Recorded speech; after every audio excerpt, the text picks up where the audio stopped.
Ice is ice, right? Right. No. Crystal clear, very cold, always slick, we know that much.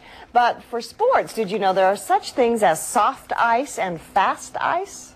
I know that because I found out that. The folks at the Delta Center know the difference, and they want to explain why speed skaters are looking for much different ice than figure skaters. Jed Bohl has that story. I've worked at a lot of sporting events involving ice throughout my life, and over time have just gathered some knowledge of what the different sports seem to like. Dennis does know a lot about ice. He's been making it for quite a while. I guess you could almost call him an ice guru.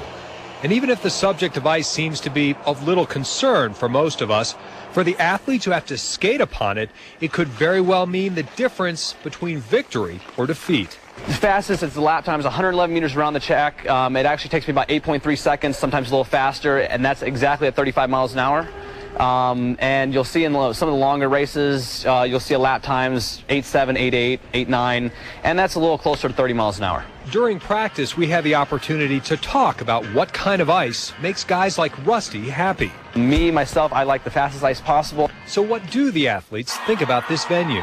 Actually, I'm very impressed. For the amount of time they've had the ice down here, the ice is incredibly fast. The Delta Center crew has been making sure that these speed skaters receive just that, fast ice. Figure skating ice is a little softer than these folks like. They like the ice nice and hard. An example, this ice here right now, the surface is about 13 degrees. The four continents, the ice surface was about 22 degrees. So there is quite a difference in the texture of the ice. In short track speed skating, the ice is about the same size as a hockey rink. But as mentioned earlier, that critical and cooler 9-degree difference is huge. Well, the surface will become a lot softer. A figure skater likes to be able to dig their toe picks in and get a grip, whereas a short track skater more or less wants to stay on top of the ice and do a lot of gliding. They're more into the speed than the control that a figure skater would be into. 17,000 speed skating fans will be crammed into this building come February. And for athletes like Rusty, the more the merrier. The noise in the Delta Center, I'm kind of interested to see how loud it does get here. I personally enjoy having a big crowd. The more people we can have come out here and cheer us on, the better we're going to skate. But no matter how anyone skates, the ice and the Delta Center will be ready. I think we will be proud of this. The staff here at the Delta Center has worked very, very hard. They're very cooperative, and they're very proud of this facility, as they should be, because it's a beautiful building, and I think when all's said and done, Salt Lake will be very proud of this facility. All right, a charitable race to the Olympic Games next on Eyewitness to the Games Up Close.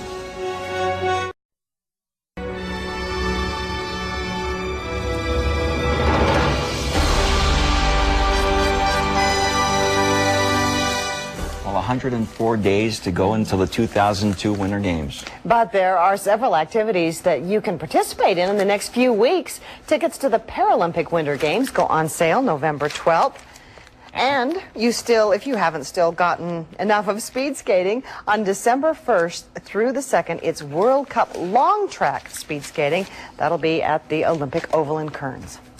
Okay, well, this week, isn't the first time America's best short track speed skaters have visited Salt Lake City. Yeah, but they weren't wearing their skates last June. They were on ladders with paintbrushes. Right. As part of a community service program called Salt Lake Gold Rush, the speed skaters hope to do 2,002 hours of community service.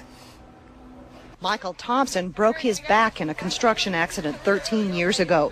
He and his family watched as the team painted, patched the roof, installed a screen door, and carpeted his wheelchair ramp. Oh, man, it means more than I can say. I can't put it into words how nice it is.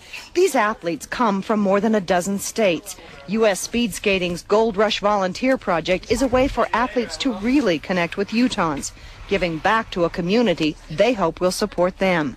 Three-time Olympic medalist Amy Peterson says volunteer work like this will give them a real hometown advantage. It's just very warming for us to know that there are people out there cheering for us, and it, pumps us up, and it's just, it helps us along a lot, more than people probably realize. She looked healthy. Yeah, this is truly a community project. Salt Lake firefighters supplied the ladders, and Home Depot donated all of the tools and supplies. It's a great project. Nice. Awesome. Yeah. That wraps up our up-close look at the sport of short track speed skating. Hope you had fun. Yeah, join us next week for heart-stopping sport of freestyle aerials. Good night, everybody. We'll see you.